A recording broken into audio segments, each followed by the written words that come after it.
अभी कौन से नंबर का इंटरव्यू है, तो बताया। तो फिर पूछे इससे पहले चयन हुआ कि नहीं हुआ है, तो मैंने बोला सर हुआ है।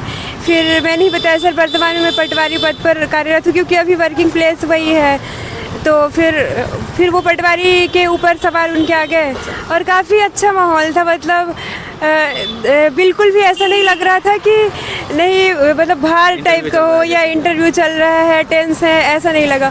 तो जिस बुक से मैंने पढ़ा है उसी बुक को बार बार रिवीजन करते हुए मुझे कहीं और से कुछ फैक्ट लगा तो मैं उसी में ऐड कर देती हूँ। अच्छा मैम, सबसे पहले आपका बहुत बहुत स्वागत है। धन्यवाद। मैम अपना नाम बता दीजिए सबसे पहले तो आप। श्रीमती खुशबू साहू। ओके मैम, कहाँ से आई हैं आप? मैं अभी भोपाल से आई हूँ। अच्छा, भोपाल से हो। तो आप ये आपका कौन सा अटेम्प्ट है और इंटरव्यू कौन सा है आपका? ये मेरा चौथा अटेम्प्ट है, तीसरा इंटरव्यू है। अच्छा, आप तीसरा इंटरव्यू आपका। तो मैम बोर्ड किसका था? श्री राजेश लाल मेहरा सर का था। अच्छा, इससे पहले?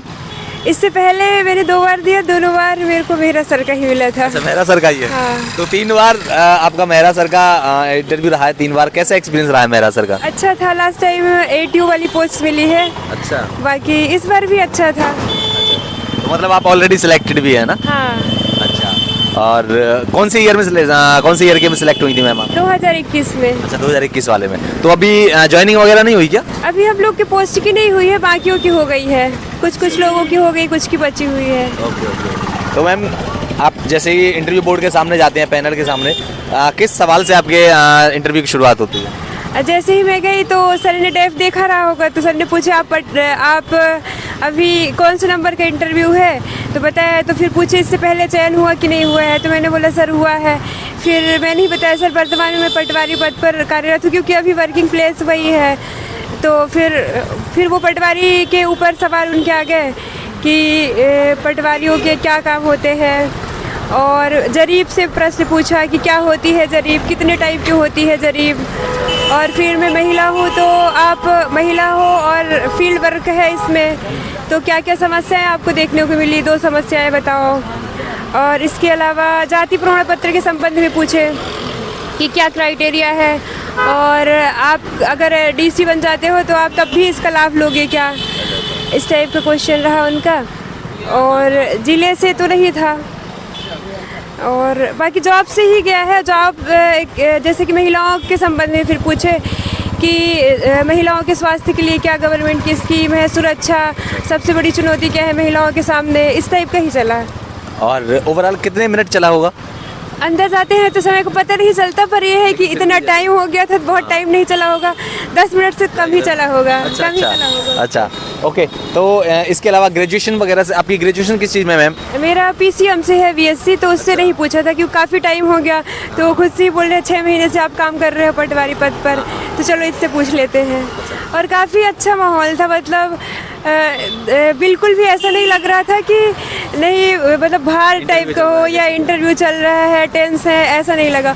और अंदर ही बहुत चिल थे सर लोग, मतलब स्माइल फेस के साथ, जैसे नॉर्मल अपन बातचीत करते हैं ऐसे ही था। अच्छा, तो मतलब ओवरऑल इंटरव्यू अच्छा रहा? हाँ, अच्छा कह सकते हैं। अच्छा, और इस सब के अलावा मैं बात करूँ अगर करंट अफेयर वगैरह से, हॉबीज़ वगैरह से सवाल नहीं पूछा, करंट अफेयर से भी, हॉबी से नहीं, मेरा पूरा उसी में जॉब पे ही चला है। जॉब से ही रिलेट करके पूछा है। हॉबीज़ क्या है मैम आपकी, हॉबी वगैरह? मेरी किचन गार्डनिंग। तो किचन गार्डनिंग तो उससे नहीं था मतलब? नहीं थे, एक भी क्वेश्चन नहीं थे। अच्छा। एंड मैम अब मैं थोड़ा सा आऊँ आपकी जो स्ट्रेटजी पर, तो मुझे थोड़ा सा आपकी स्ट्रेटजी जाननी है, क्योंकि आप लगातार आप अपना प्रीलिम्स वगैरह निकाल रहे हैं, मेंस वगैरह आप इंटरव्यूज़ वगैरह भी दे रही हैं, तो आपकी और ऑलरेडी सिलेक्टेड भी हैं आप, तो ऑब्वियसली आपको एक अच्छी अप्रोच पता होगा प्रीलिम्स निकालने की। जो स्टूडेंट तैयारी कर रहे हैं वो किस तरह से, जिनका रुक जाता है, कहाँ पर गलतियाँ होती हैं और किस तरह से निकाला जाए? प्रीलिम्स के लिए तो जैसे मैंने जॉब के साथ किया है, तो मुझे सबसे ज़्यादा जो सही चीज़ लगा है यही है कि आप किसी भी चीज़ से पढ़ रहे हैं तो उसको रिवाइज़ करो, रिवीजन मस्ट है प्रीलिम्स के लिए।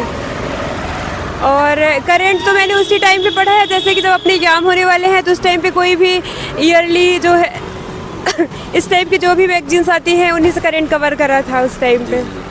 अच्छा, तो मतलब आप कह रही हैं कि मल्टीपल रिवीजन होना चाहिए? हाँ, मेरे लिए तो यही रामबाण साबित हुआ। जी। अच्छा, तो रिवीजन आप कैसे करती हैं, लिख करके करती हैं या फिर आप अपने किस? मैं तो जैसे जिस बुक से पढ़ रही हूँ, एक बुक को मैंने बेस कर लिया, मान लिया है, तो जिस बुक से मैंने पढ़ा है उसी बुक को बार बार रिवीजन करती हूँ। मुझे कहीं और से कुछ फैक्ट लगा तो मैं उसी में ऐड कर देती हूँ। बाकी मैं इतना टाइम भी नहीं था कि मैं नोट्स बनाऊँ, तो बुक्स में ही मैं जो भी मुझे इधर उधर से मिलता था मैं मतलब आपने नोट्स नहीं बनाई, बुक में ही जो चीज़ जरूरी लगी उसको बुक में ही लिख लिया? मैं ही लिखा, और जितना मैं, मुझे ऐसा लगता है जितना मैं नोट्स बनाऊंगी उतना मैं रिवीजन कर लूँगी 1-2 बार। अच्छा, यूट्यूब वगैरह का, चैट जीपीटी वगैरह, एआई वगैरह, इस सब का कुछ सहारा लिया? नहीं, इन सब का नहीं लिया, यूट्यूब का भी नहीं लिया मैं। मतलब जैसे कि मेंस के लिए था तो मैंने नोट्स ही फॉलो करे थे। यूट्यूब वगैरह से बहुत कम, जैसे कि करंट के कुछ टॉपिक्स नहीं आ रहे या फिर मेंस प्रीलिम्स कोई टॉपिक नहीं समझ आ रहा है तो फिर उसको सर्च करके देख लिया। अच्छा। हाँ, टेलीग्राम वगैरह का कुछ? टेलीग्राम का रहा, उसमें पीडीएफ वगैरह आती है, जैसे शॉर्ट नोट्स आ जाते हैं या जो करंट है उसके क्लिप्स आ जाती हैं। मतलब ऐसा है कि एक ही पेज में बहुत सारी चीज़ें दी रहती हैं, तो थोड़ा बेनिफिशियल रहती है, उस टाइप का ही यूज़ किया है टेलीग्राम का। मैम, आंसर, एक अच्छा आंसर कैसे लिखा जाए, क्या अप्रोच होनी चाहिए एक अच्छे आंसर के लिए? जैसे कि मेंस की बात करें तो अच्छे आंसर के लिए जैसे जो उसकी डिमांड है, जैसे 3 मार्कर में आपको मिनिमम 3 फैक्ट देना है, और 5 मार्कर के लिए ये है कि अब कम जगह है तो आपको अच्छे फैक्ट देना है, उसमें भी फैक्ट ही देना है, और प्रेजेंटेशन अच्छा होना चाहिए। अच्छा, इस सब के अलावा और क्या अप्रोच होनी चाहिए? पॉइंट फॉर्मेट में लिखना चाहिए? लगता है कि आर्थिक सर्वेक्षण एक बार देख लेना चाहिए मेंस के पहले, क्योंकि अभी जैसे पेपर आ रहा है उसके हिसाब से तो यही है कि उसको आप अगर सेकंड पेपर में पुट अप करोगे तो काफ़ी अच्छा रहेगा। अच्छा। हाँ, और इस सब के अलावा जो आंसर है वो पॉइंट फॉर्मेट में लिखना चाहिए या फिर पैराग्राफ फॉर्मेट में? पॉइंट फॉर्मेट में लिखना चाहिए। आप उसके लिए मतलब डायग्राम्स वगैरह भी यूज कर सकते हो। बाकी पैराग्राफ उतना इफेक्टिव नहीं रहेगा, मुझे ऐसा लगता है, बाकी सबका अलग अलग अपना व्यू होता है। और मैम, एनसीईआरटीज़ वगैरह अगर पढ़नी चाहिए या फिर छोड़ देनी चाहिए?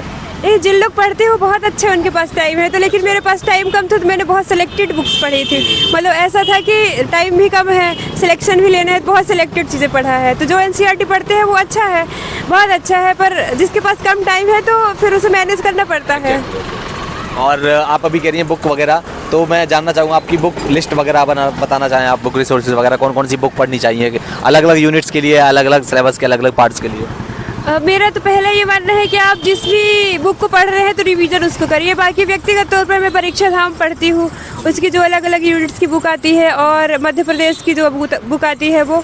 इसके अलावा आकार IAS के जो नोट्स आते हैं प्रीलिम्स में भी वो फॉलो कर सकते हैं। जो अदर यूनिट्स है जैसे इंडिया जीके का है, कोचिंग भी नहीं किया है, मतलब सेल्फ ही किया है। सेल्फ स्टडी किया मतलब? हाँ, सेल्फ स्टडी किया है, तो मुझे वही ठीक लगा। अच्छा, क्या कहती हैं कि सेल्फ स्टडी से किया जा सकता है, कोई जरूरी नहीं है कोचिंग करना भी? हाँ, नहीं ज़रूरी नहीं है, बस आपके अंदर डेडिकेशन होना चाहिए कि जब तक सिलेक्शन नहीं होना है मुझे करना है। क्योंकि कभी कभी ऐसा होता है जब सिलेक्शन नहीं होता, टाइम भी कम है, तो फिर डिमोटिवेट होते हैं। लेकिन ये एक नेचर है, मतलब डिमोटिवेट हो रहे हैं, उसके बाद अपने आप से ही मोटिवेट अपने आप को करना पड़ता है कि जब तक लक्ष्य ना मिल जाए अपने को लगे रहना है। ओके।